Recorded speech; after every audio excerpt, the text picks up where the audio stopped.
Hey guys, welcome to the video. My name is Turbo and today I'm kind of filming a documentation, if you will, of myself building my first GPU mining rig. So I thought I'd give you a rundown of the components first, but actually first I need to give you a little bit of a story. Now, unless you've come across this video by happenstance, you'll have seen my previous video where I was into what they call ASIC mining, which is basically a system specifically built for mining, and this is going to be GPU mining, which has its benefits and it's got its pros and cons compared to ASIC mining, basically. Now obviously ASIC miners are specific purpose built and can only technically mine one particular or maybe a couple of particular algorithms of cryptocurrency, whereas GPU mining, you've got a little bit more flexibility in what you can and can't mine. And after watching and reading a bunch of tutorials and guides, I decided to get into it and get out of ASIC mining. I sold my miner for a very good price and decided to just buy a bunch of graphics cards.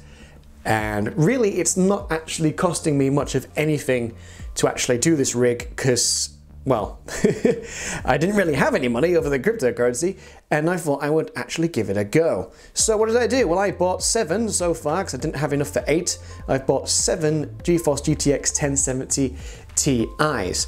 Now, I couldn't get a hold of the ones I wanted, so I ended up with Palette. Or is it Palais? I think it's Palette. I might be pronouncing that wrong.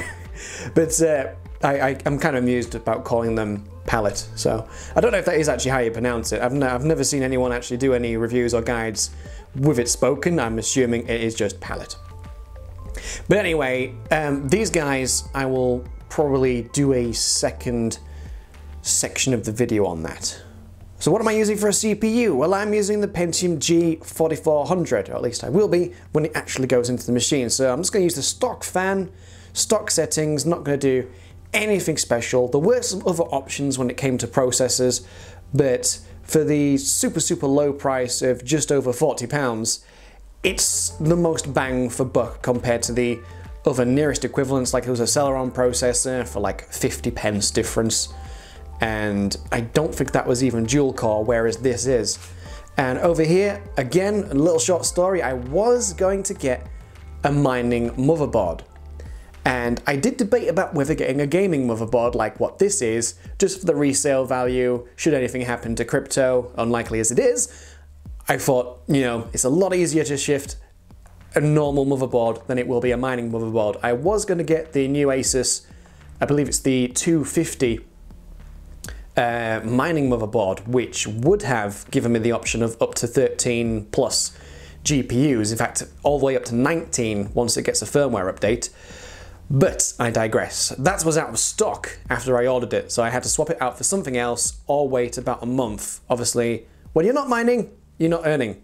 So I decided I would just get a mining motherboard. Now, you might be able to see on the box just there that it does have 3 normal PCIe slots and then another bunch of smaller ones, which is what the risers will go in, which is what this is here. This is a riser, so that'll plug into the motherboard and then sit on this wonderful wooden rack, which again was an absolute bargain on eBay. I'll put some links in the description, by the way, should you want to purchase one yourself. It was, I believe, about £35. It's completely made out of wood. It's a piece of cake to put together. I'm going to actually do a separate video on the frame itself because it's just brilliant for the price and what you can do. You can get up to 12 GPUs on that. So we're going to be testing that out, but I don't think you can do 12 GPUs on this particular motherboard, but we'll see. I know you can do at least 10 with some special adapters and such to use the M2 drives as PCIe slots with a little adapter that turns it into a PCIe slot. So, and that's just a whole bunch of cables and more risers and one of the strangest PSU plugs I've ever seen. So that's something. I presume it's because this bad boy over here is the EVGA 1600 P2. At least I think that's a 2. It's kind of blocked. But yes, it is rated incredibly high, 80 plus platinum. Because this obviously is going to be running 24/7 all the time, I wanted to get something that was going to definitely be able to power up to 8 GPUs at least to begin with. I've only got 7, but after the first month, the ROI should be good enough that I can straight up buy another GTX 1070 Ti to make it a nice even 8. on this rig, at least to begin with. I hopefully will expand. And just so you know guys, obviously as a PC gamer at heart, I'm well aware of the fact that this kind of thing is jacking up prices of graphics cards. So I actually bought these wholesale. I didn't buy them from my local shop, I didn't buy them off Amazon or anything like that. I bought them in bulk, as it were, wholesale, just because I understand that it's really frustrating when you want to buy a graphics card and they're just either all sold out or the prices are jacked up, or you want to buy two, they've only got one or none. So bought them wholesale by somebody who obviously has hundreds of the things. So hopefully it's not actually affected anybody. And basically guys, when it comes to components, that is about it. The only thing that I aren't showing at the moment is any hard drives, and that's because I'm going to use SMOS, which is Simple Mining Operating System, which I can just run off a USB stick. So I'm going to do that for now, until I can afford to get some hard drives, so that I can test like Windows and Linux setups and see what's actually going to be the best for mining with. Obviously with a USB system I could always boot into Windows, or boot into Simple Miner, or boot into anything else. So I may just have everything on USB sticks, or maybe I will do it in hard drives, just so I have different booting options to whatever's doing the best when it comes to profitability. So without further ado, let's get underway with building the thing. Okay guys, I've got the motherboard out of the box, and I realized one thing I didn't actually show you guys was the RAM that I'm going to be using, which is just going to be a 4-stick of DDR4, 2666 megahertz. It's just the value select RAM, nothing special. 4 gig should be enough. Some people like to use 8, but I'm trying to keep the build obviously as cheap as possible. So I'm just going to use the 1 stick for now. If there's any problems with RAM, obviously I can always add in another one at a later point. So on here, as you can see, we'll have 1, 2, 3, 4, 5, 6, 7 potential places to put our risers. And with the advantage, if I zoom in a little bit, this might help. A second there, bear with me. Bear with me. You should be able to see we have an M2 drive slot here, right there, and one a little bit further down the board. Again, if I move the camera a little bit, right there. This little bad boy here is another M2 drive. So theoretically, we could get even more cards on here. I have seen somebody running a 12 card rig, and that was using a riser that actually splits off into 4. I haven't seen any for sale in the UK. I've seen a few things on eBay. I'm not too certain if I want to give those a go or not yet. Maybe in the next build. For now, I'm just going to maximize what the board can do as it stands. The only thing that I'm going to do that's kind of different, I guess, would be using the M2 drives. That's going to be quite an exotic thing to do. I've seen people do it, but it doesn't seem to be a very popular thing to do. But if I want to get the most out of the motherboard, that is potentially 2 extra PCIe slots. So first thing to do is to mount the motherboard. Now, you get some nice little rubber, it's kind of like spacers, I guess. Maybe a little bit like a rubber grommet for mounting the motherboard to this. It goes this way around. And if I move the camera a little bit more just so you can see the rig when I'm pointing at it. It's got mounting holes for just about every motherboard you can think of, from the larger ones like this is, full size, to the smaller ones like Micro ATX and Mini ITX. As far as I'm aware, every single thing fits this frame. And it's super easy to put together, by the way, guys. I am going to do a separate guide on that, because I've been talking to the guy who makes it on eBay, and he says he's not really got the equipment like what I have to be able to record it nicely. And I think he did say something about his speaking voice as well. He wanted somebody that's sort of used to doing videos to produce a guide on how to put it together. But it's really straightforward. You can pop it up in like 20 minutes. Anyway, I am rambling. So let us see whereabouts we are going to put this together. So I've just put the rubber grommets, as I'm going to keep calling them, just down on the motherboard area, just quite loosely, just throwing them out there roughly where they need to be. And these guys you just want to use exactly like you would use a normal motherboard riser. It does the exact same job, but you're just going to have to drill the screw through the rubber grommets and into the wood, obviously.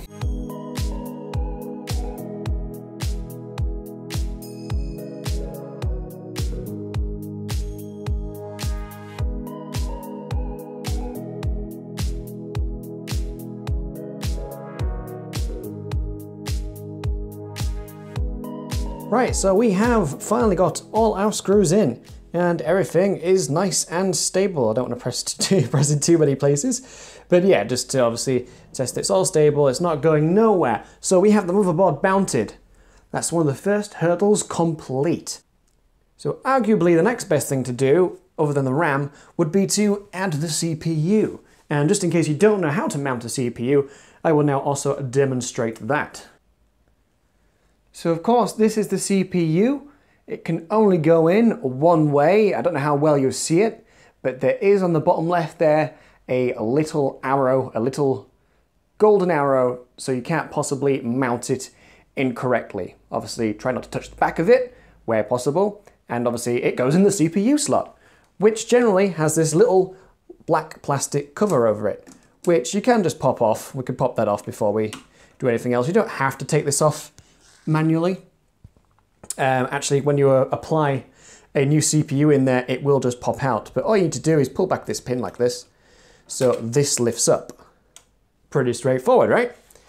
And in case I didn't mention earlier in the video, I am just going to use the stock cooler. I ain't going to mess around doing anything fancy or spending any extra money when they come with a fan that's arguably not perfect by any means, but it's going to do the job. It's already got thermal paste on, so I've not bought any more. I know some people will like to use their own thermal paste. Generally, I do as well, but I'm not overclocking. I'm not doing anything fancy. So again, why spend any extra money for something that's not really going to matter so much? So we have the CPU. Again, there is only one way it can go in. I don't know how well you can see because I'm not actually behind the camera. There we go. Are you going to focus? Focus on the center, please. Oh God, I am zoomed in somewhat. I don't think it's going to be happy. There we go. So as you can see in the top left of it there, at the opposite end of where the golden arrow is at the bottom, there is a little notch. So it can only go in one way, and that way is with that notch at the top left, this way up on the motherboard, while it's facing this way up, just that way. So all you need to do is very gently drop it into place, be sure not to touch the pins on the inside, just drop it in like that. It can move just a tiny bit in there, obviously don't move it around, and then all you have to do is slide that back down and then apply pressure to put this back under here like that, and you have successfully mounted a CPU. Pretty straightforward, right?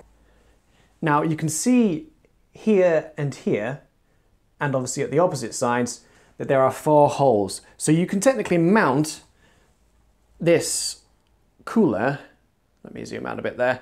You could technically mount this cooler facing whatever direction you want. It is a square, you could go this way, you could go that way. It doesn't generally matter. But what I'm going to do is show you how this works. Now, the Intel ones are pretty straightforward. These little plastic bits, obviously all this all lines up, and then you would put the fan header into where it says CPU fan. In my case, it's just over here, and I would plug it in there. But we're not going to do that first. We're not going to do that first. We're going to let that go over there so I can show you how this is mounted. It's pretty straightforward. You push these pins in gently. You'll hear a click like that, which means it's definitely gone in. The next stage at this point, I would suggest, would be popping your RAM in. So this is the stick of RAM. Again, we're just using DDR4 for this particular motherboard and CPU. And again, kind of like a CPU, it's got a little notch in the middle, so you can't accidentally put it in that way, which would be wrong. As you can see, the notch does not line up at all. That would not work. It would have to be this way around, and then you can see that the notch is completely flush. Now, generally, some motherboards will have these little clips here solid. Some of them will have all of them where you can lock and open like this. This one, it's solid on one side and locks on the other. Some, you'll be able to undo both. And this is just, again, a simple case, kind of like the CPU. You slot it in, you give it a good push, you'll hear that click on one side, then click on this side. The latch has gone up. That's definitely secure, that's definitely in. Again, not going nowhere, completely flush, it's secure. That's RAM done. That's as easy as it is, really straightforward. If you're just using one stick like me, generally there isn't a best place to put it, but I would suggest putting it right up against the CPU there and then adding more as you go along. Generally, as far as I'm aware, none of these are any faster. It doesn't really matter where you put it, but in the terms of neatness, I'm not going to try and put it in the middle because there is no middle because there's 4 slots. So I'm just going to put it right next to the CPU like that. Completely fine. Now, the next thing that I would suggest that is important would be the power supply. Now, this particular case doesn't actually have any mounting holes for this ginormous PSU. So what I'm going to do is have eco off. I didn't even realize there was a button there, but there's eco off because we don't need it to be ecological. We want it to be supplying the power, and then we'll underclock things or undervolt things, try and limit power as best we can on the graphics cards. Obviously, depending on what graphics cards you're using for your particular build, obviously your mileage may vary when it comes to overclocking and all that jazz. I'm not going to go into that in this video. This is just literally the build, but I do suggest that you research this really well in what you actually want to achieve in cryptocurrency mining. I've picked NVIDIA cards because they're really good for lowering their watt usage. So the average wattage for a graphics card, say it's 150 watts, I'm going to try and get each one down to 110 and be stable, so it's using less electric each month, and then obviously maximizing your potential returns. And so because this case has no actual way to mount it, I think what I'll probably do is get some Velcro pads just to secure it in place, but for now it is quite a big hefty thing, so I think it can just sit here and is actually very difficult to slide around. If there'd been any spare of these rubber grommets, I would have just put some on the edge there just to stop it being able to move, but it's not going to matter. I'm going to move this anyway and then do all the cabling afterwards, or maybe do it during and then just plug the power cable in at the very end and have everything else be movable until I link it all together. So here we go, guys. This is the Pellet Jetstream GeForce GTX 1070 Ti. It is a whopper of a card. It is massive. Uses both 6-pin and 8-pin power. Apparently, you can get away with just using the 8-pin because we're not going to do any crazy overclocking. Apparently, but not always. I haven't actually tested this theory, but I've seen somebody else doing it. You can get away with just using the 8-pin if you're not doing any crazy overclocking. It also, for a first for me actually, automatically comes with a back plate. So that's nice that there isn't a bunch of exposed things on the back. So when it comes to mounting, it's going to sit like this, locked into place at the top, and then the riser obviously underneath it. And we'll carefully bring that back out again. Okay, now I'll quickly show you how the risers work.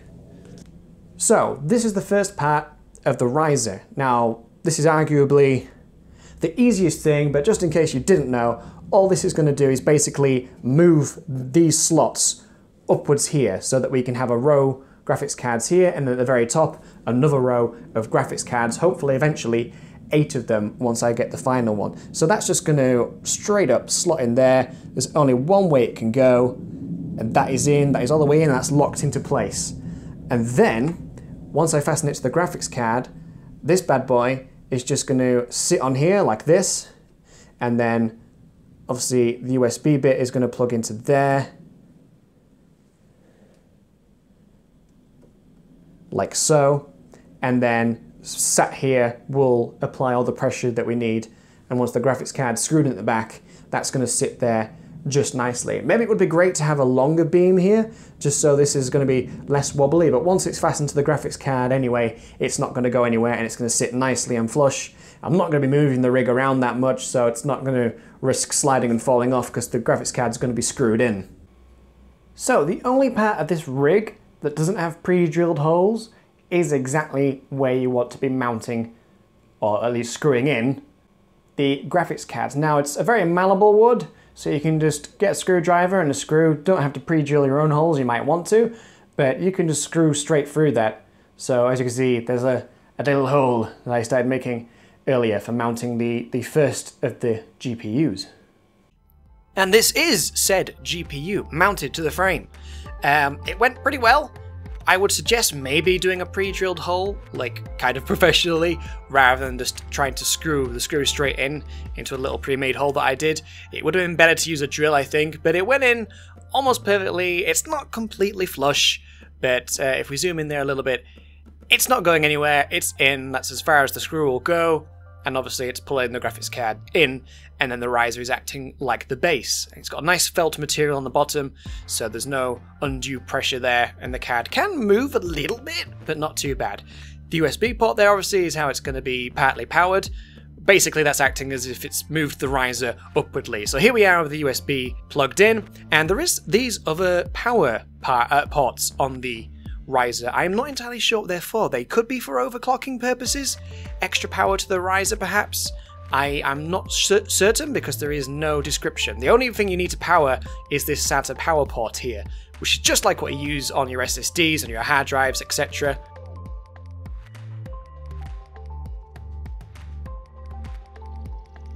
And that's basically all there is to it. And this is the SATA power cable, by the way, just in case you didn't know what one was. So you plug it in via the 6-pin there, and you get 3 or so, depending on your particular brand of PSU. You'll get a cable like this with the 6-pin, and then there's about 3 power ports, and then you can just daisy chain those all together.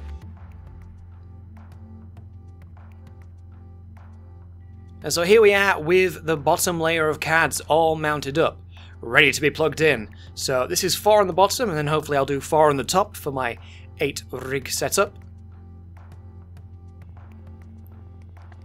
All the riser USB cables are plugged in, all the risers are in, and then all we have to do is mount these up, well, not mount them, but plug them in to the risers at the top there, and then the other ones obviously go into the graphics cards that are yet to go into place.